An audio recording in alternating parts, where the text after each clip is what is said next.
Hello, and welcome to Breast Cancer Conversations, a podcast brought to you by survivingbreastcancer.org. I am Laura Carfing, breast cancer survivor and founder of survivingbreastcancer.org, a nonprofit organization providing community, education, and resources to empower those diagnosed with breast cancer and their caregivers from day one and beyond. Hello, my friends. Welcome to another episode of Breast Cancer Conversations. I hope you are doing well. At the time of this recording, I am located in Las Vegas, where we will be setting up and exhibiting at the NCBC conference, the National Consortium of Breast Centers. And I'm just so excited because I'm updating this podcast from our lovely hotel room. The sun is shining, and I am just so excited to share with you the interview I did with Tara Coyote. Before we get started, if you're new to Breast Cancer Conversations and survivingbreastcancer.org, I'm going to encourage you to hop on over to our website and engage in a lot of our free virtual events. You can check out more at survivingbreastcancer.org/events, where we meet up every Thursday night for our virtual support group, and once a month have special breakout sessions specifically for those living with MBC, as well as those living with inflammatory breast cancer. Let's jump into today's episode. Tara is the owner of a horse retreat center, Wild Horse Sanctuary in Kaua'i, Hawaii. When I was speaking with Tara, all I wanted to do was book my flight to Hawaii. I can't wait to go visit her in person. She is a certified Equine Facilitated Learning teacher and life coach. Over the years, she has guided hundreds of people with private sessions, group workshops, and grief rituals with horses. Tara also has been diagnosed with late-stage metastatic breast cancer since September 2016. She is currently managing her diagnosis with complementary methods, which is a blend of conventional and non-toxic approaches. Tara has been very public about her health journey through her blog, YouTube channel, and on social media. In fact, I think we actually met on Instagram initially, which I'm super excited about. She is very grateful to be alive after being recommended into hospice in the spring of 2019 with only 6 months to live. She is currently thriving on her island of Kauai, living off the grid in her yurt with her animals. Tara's memoir, Grace, Grit, and Attitude, A Cancer Thriver's Journey to Hospice to Full Recovery with the Healing Power of Horses, is a #1 bestseller on Amazon in 8 different categories. Tara writes about overcoming adversity, a deep dive into the challenges that come from loss, and her own harrowing health journey, and how her horses have played a significant role in her miraculous healing with cancer. Tara believes it is always possible to find beauty within the greatest tragedy, and that even challenges enable us to reach our highest growth. Cancer can be an awakening to life. It doesn't have to be a death sentence. It can be a path of transformation, really. I don't think of myself as being sick. I never think of myself as being a victim. I think of myself as being healthy. Welcome to the conversation. So my name's Tara Coyote. I currently live in Kauai, Hawaii, out in the middle of the ocean. It's a lovely life. I was diagnosed with stage 3 estrogen positive breast cancer in September 2016.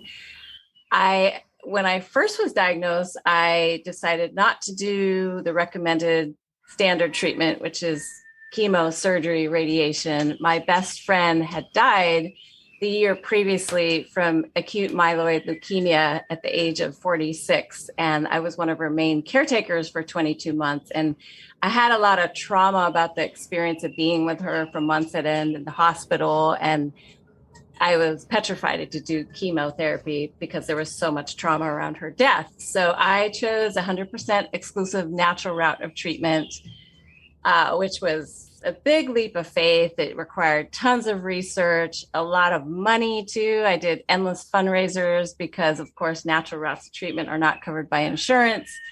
And I did really, really well for about 2.5 years until a very stressful incident occurred in my life. And I was running a horse ranch in Northern California called Wild Horse Sanctuary, where it was a horse retreat center where people would come and do workshops and private sessions with me, and equine facilitated learning, basically, to learn about the wisdom of the horse and go through healing through being with horses. And it was a really hard blow. I realized I had to sell my ranch and give up everything I'd worked so hard to create.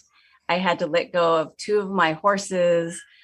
And basically, it was about a year of intense stress. And during that time, the cancer spread from being stage 3 to stage 4.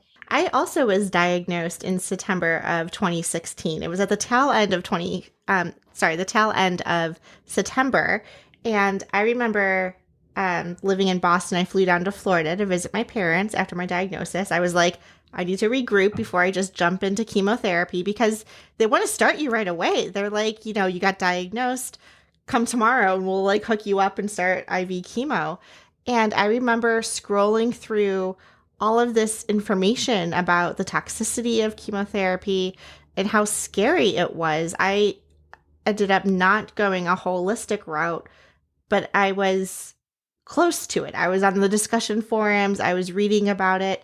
Can you tell me a little bit more about what that entails? Clearly, there's a financial expense to it, but I'm just curious in terms of like, you know, diet or other types of homeopathic opportunities. Please enlighten me because I really don't know.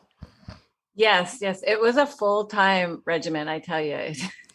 It took hours and hours each day. I basically worked with Dr. V, who wrote the book Heal Breast Cancer Naturally. She's a wonderful, wonderful woman, very knowledgeable, very sweet. I worked with one of her coaches and they put me up on a healing protocol, basically where I was taking lots of herbs. I was really paying attention to my diet.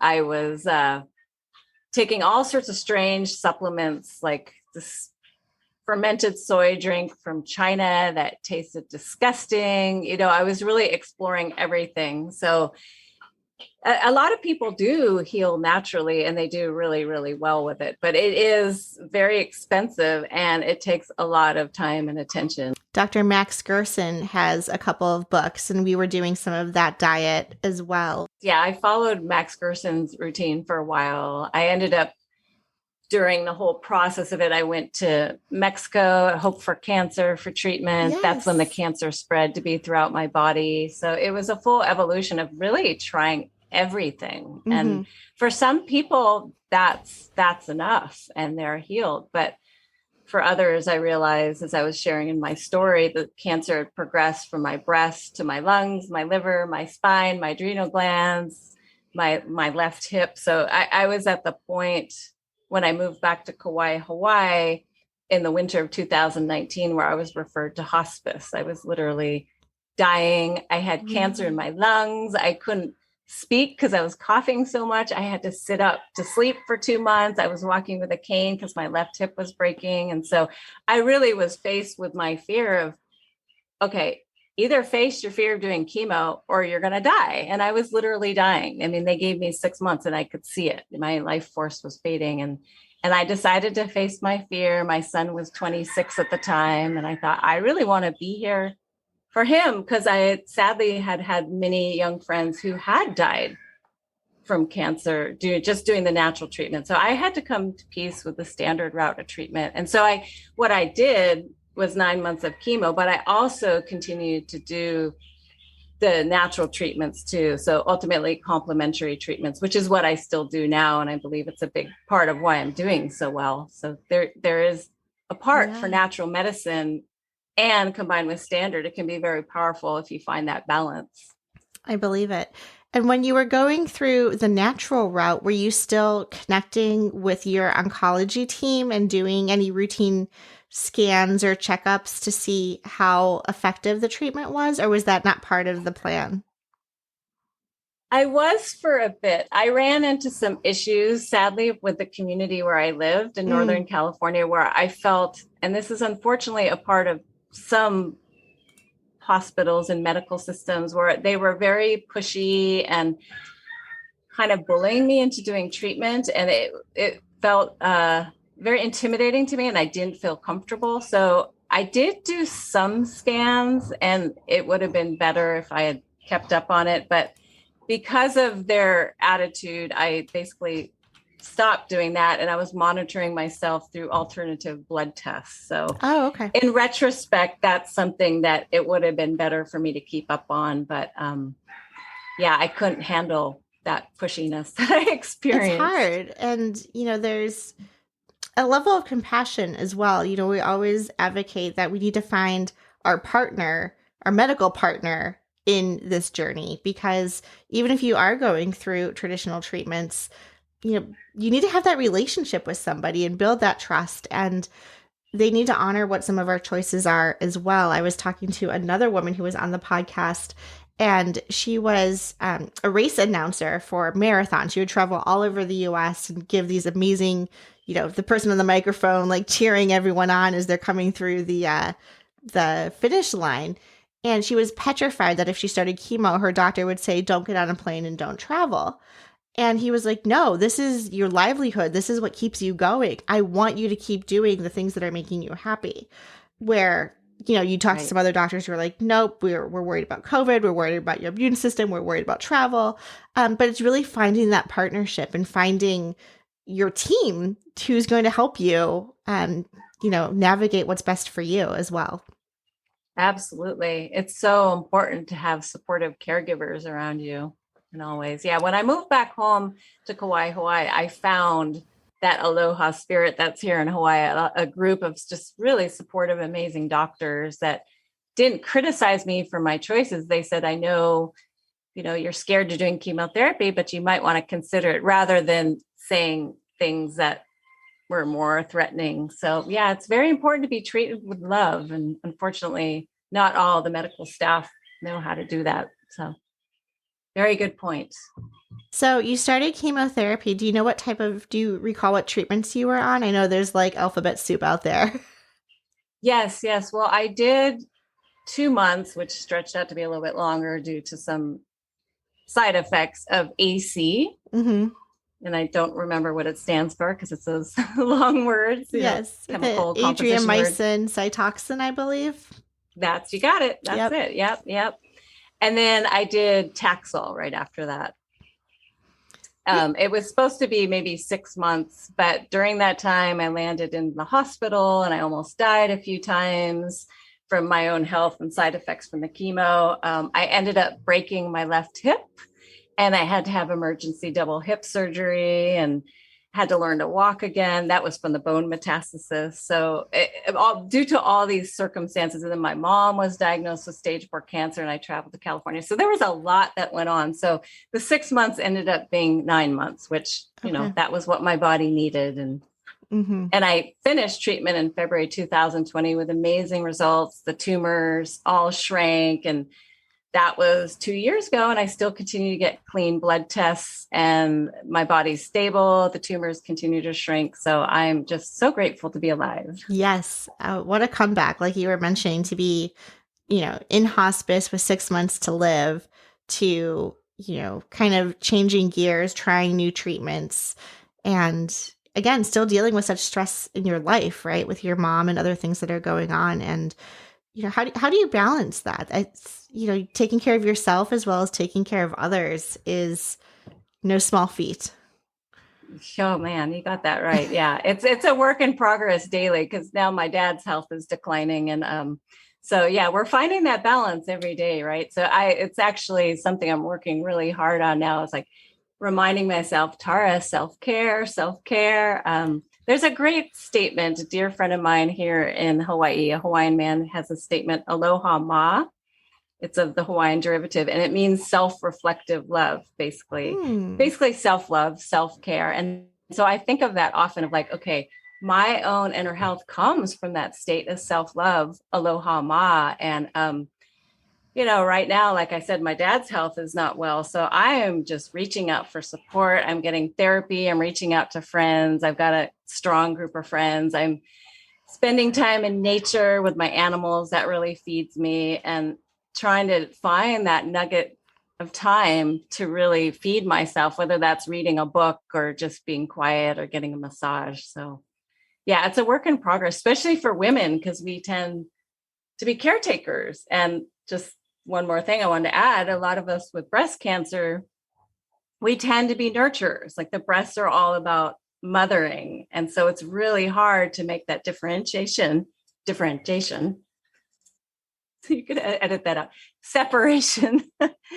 It's really hard to find that separation between caring for another and caring for yourself. So like I said, it's a work in progress every day. And not to feel selfish about it. I mean, I struggle with that too. It's hard to settle the mind, to quiet the mind, and to also not feel like I should be doing something else. This idea of productivity can be being still. Like that is a possibility. Whereas I'm constantly like, oh no, there's emails to check, or there's something to do, or groceries to do. But So I feel like bad, but there should be nothing to feel ashamed or bad about when you're telling yourself that self-care is important and to take the time for yourself. Getting back to your story, however, I am really curious about your background. Can you tell me a little bit about how you got into training with horses? I trained with Linda Kohonoff, who wrote the bestseller, The Tao of Equus, amazing woman. I trained at her organization called Epona Quest in Arizona. And it's all about finding healing through being with horses. Horses are incredibly healing creatures. They have large hearts. It's hard to explain why, but they have a very calming presence, very reflective. So they're amazing creatures to spend time with in a therapeutic manner. So yeah, I went through, and this is all in my book, Grace, Grit, and Gratitude, but I went through a very traumatic experience with my husband at the time. And I was basically in a black hole, very depressed. And I was running a successful Pilates studio at the time. And I was in a bad place for about a year. And then I was just searching for something to get me out of it. And then I remembered my love of horses. I basically had been a horse crazy young girl. I hadn't had horses, but my cousins had. So I got to spend time with them when I was with my cousins in New Hampshire. And I read Linda's books, and it totally transformed my life to realize I need to spend time with horses again. Wow. So I started spending time doing therapy with a horse therapist, with a woman who was trained to do therapy with horses. I started taking workshops with Linda, and it was so inspiring and so powerful that I decided to sell my business, sell my house, and move and get a ranch, get my first horse Comanche, and do this work that was so powerfully healing for me. I'm interested. I mean, I don't know much about horses, never grew up with them. They intrigue me. They're huge, amazing animals. But my brother has a learning disability somewhere on the spectrum of autism, very high functioning. But I remember even as a kid, my mother always saying like, he needs to be around animals, just like the calmness, the petting, the grooming, the repetitiveness. And then even like riding horses too, that there's kind of like this rhythm and this motion that can really help my brother who's autistic really like find himself. A lot of vets work with horses in a therapeutic manner, women who've gone through abusive relationships. So it could really help anybody at any stage of life. Wow. And so was this prior to your diagnosis, or did you come back to the horses after your diagnosis? Like, what was the timing? That's a good question. It was definitely prior to my diagnosis. Okay. I found my horses to be quite calming forces. I had 4 at that time, and there was some amazing circumstances where I had a female horse, a mare at that time, and she would rest her head on my left shoulder. The cancer was in the left breast, and she would like rub her head up and down the left side of my body. When I was first diagnosed, within that week, when I was in shock and traumatized and my head was spinning. So yeah, they really showed up for me, and they have continued to this day. They're such powerful forces for me. Another woman I was talking about, she went swimming with the dolphins. And before she told anyone that she had cancer, she was just keeping it to herself, went swimming with the dolphins, and the dolphins were noticing, like rubbing up right on her chest and giving her a lot of attention. So there's something there. I've never had a dog before Logan either. He's just over a year. Like, oh my God, the amount of love he has. But now when he puts his head at different parts of my body, like on my hips or like femur or like places where it could spread, I'm like, are you trying to tell me something? Because I'm also a little like agitated as well, how in tune they can be. That's so true. Animals are incredibly healing. I have 3 cats. I've turned into the crazy cat woman. I got 2 kittens this past August just to celebrate the publication of my book, and my mom's health was going downhill. So I thought I need some more animals. So I got 2 kittens, and oh my gosh, they're so amazing the way they just lay on different body parts. They're such healing entities. So I'm glad you have that with your dog too. Tell me about your book. When did you decide that the next step was writing a book and getting published? Sure. Well, after I finished treatment in February 2020, I wanted to create a documentary called Cancer Thriver Film, documenting stories of people with stage 4 cancer who are defeating the odds and thriving. And I was getting all those wheels in motion to do that. And so that was February 2020. And then you know what happened in March of 2020? COVID hit, and I live on a tiny island in the middle of the ocean. And of course, travel virtually stopped. And I'm like, okay, well, there's no way I can do a documentary now. I can't travel. People can't travel to me. So I thought, all right, well, we're in quarantine, everything's shut down. What can I do? And I had years and years of writing material because I had been blogging since my best friend's death. So I decided to take all that material and turn it into a memoir. So it took basically 15 months of me working on it solidly each day. It took an incredible amount of discipline.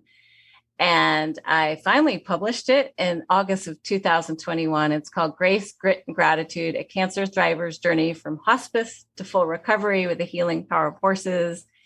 And it's just been really powerful to share my journey to help other people. And also took a lot of courage because there's a lot of vulnerable stories in my book. But yeah, I'm glad it's out there in the world and can help share with other people going through cancer that cancer can be an awakening to life. It doesn't have to be a death sentence. It can be a path of transformation, really. Writing can be such a healing and therapeutic modality as well. Were you a writer beforehand? That's a great question. I had my son when I was very young. I was a single mom and I had him when I was 22. But before I had him, I was determined to be a writer. I had always written when I was a kid. I wrote stories, and I was one of those people in my late teens who would hang out in coffee shops and write poetry and stories. Oh, I love that. And so that was my dream. But then when I had him very young, of course, my life turned upside down, and I'm so glad I have him, but it put everything on hold. So when my best friend Deb died in 2015, I was so stricken with grief because she was my best friend for 19 years. And it was so painful that I started pouring all my grief into my writing, and I started sharing it gradually. And then when I was diagnosed a year later, I said, I'm just going to share my experience in a vulnerable manner. So it was the intense pain of her death and then the intensity of being diagnosed with stage 3 cancer that propelled me to share my writing. And over time, it started expanding. I would share my writing publications. And so I just sort of accidentally stepped back into that role again. But it's been a very wonderful experience. I love writing. There's so much healing in writing. And I think that's a big part of being on the healing journey. We're talking about self-love, is to really allow your emotions to come out and express them, because we're so taught in our culture to stuff our emotions, whether it be anger or sadness or grief or frustration. And that's a lot of what the horse work is about too. It's like really feeling your emotions and letting them go. And that's a great segue. Can we actually talk a little bit about mental health and the role our minds play in healing? I would love to. This is a topic I'm very passionate about. I mean, I believe that proper medicine, whether you choose natural or conventional or complementary, but that's really important. But I believe equally or possibly more, your state of mind is more important, because really we're creating our reality in every moment. So we often think, like you brought up the food piece, that's so relevant. What am I eating? What am I putting in my body? But it's also so important. What are we thinking? What are we saying to people? How are we forming our reality? And a big piece, like I like to talk about, a lot of people say cancer survivor. And even that word survivor, it kind of has a ring of like struggle to it, And so I like to think of myself as a cancer thriver. So yes, I'm walking with stage 4 cancer. It's scary. I don't know how long I'll live. I'm doing really well now, and I'm super grateful. But I believe it's possible to thrive with cancer, whether it's stage 1, 2, 3, or 4. It's your life and how you choose to live it. When I was first diagnosed, I was exposed to the work of Joe Dispenza and a few other people with similar work. And he's got an incredible story of healing his body after breaking his spine in multiple places. I took that story on and I really resourced that when I broke my hip and I was in bed for a month of like, okay, how can I transform this to a healing experience? So I don't think of myself as being sick. I never think of myself as being a victim. I think of myself as being healthy, and that's how I identify with my reality. So I really encourage others on a cancer journey of like, how can you do your inner work to see yourself as healthy and healing rather than getting stuck into the thought paradigm that our culture teaches us. It's like, okay, we're walking with cancer. It's horrible. It's bad. You're sick. Like, it doesn't have to be like that. It can be an opportunity and awakening to life, like I mentioned earlier. Do you incorporate any meditation or visualization practices as part of your healing? I definitely do. Yeah, I've had a strong meditation practice for years. There's a lot of fear that can come, and I deal with that every day. It's been 5.5 years for me walking with late stage cancer. So I feel like I've got a good mental handle on it. But you know how it is when you start feeling pain in your legs or whatever it may be, the thought process that comes in is like, oh my gosh, what if the cancer is spreading? And it's so easy to grab onto that thought. So I'll try to notice when a thought comes in, and I actually do a lot of the work of Byron Katie. If you know about her, it's something called The Work. And you ask 4 questions to turn the thought around, to really analyze it. I've worked with a dear friend named Bethany Webb who does this work with people. So that's been a lot of my process too. If I start getting fearful that the cancer is spreading, to turn it around and basically take the fear out of the thought. Honestly, my animals really help me balance my energy. Just being around them, taking care of my 2 horses, my dog, and my 3 cats, and being in nature,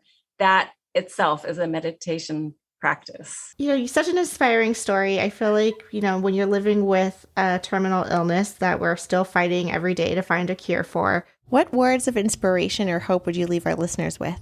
I would say, don't give up. You are so much stronger than you think you are. And to find that gem of beauty and light in the experience, because I feel like whenever hard things happen, yes, it's very difficult, but hard things happen to grow us.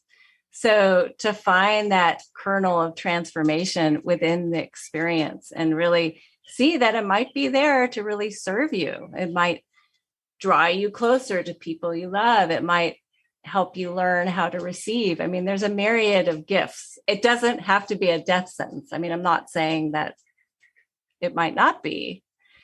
We're all going to die at some point, but to really seize life in the moment and live life now, because even walking with cancer, life is still a very blessed experience if you choose to make it that way. Tara, this has been so beautiful, and I'm just so excited. This has been, I think, a conversation I've been dying to have with you after reading your story and connecting with you online. I'm going to link to all of your social media channels, your YouTube channel, where our listeners can find your book, both on Amazon and Barnes & Noble online. Thank you again so much for taking the time to speak with us and share your story. And thank you all for listening and tuning in week after week here on Breast Cancer Conversations. Please be mindful that all of our content and information is for educational purposes only and is never a substitute for medical advice. If you want to hang out, again, please check out survivingbreastcancer.org/events, where you can RSVP to our Thursday Night Thrivers weekly meetup, our Movement Monday classes, workshops, seminars, and so much more. We can also continue the dialogue online via social media. Our Instagram handle is survivingbreastcancer.org, all one word, and you can follow us on Twitter at SBC_ORG. Until next time, keep on thriving.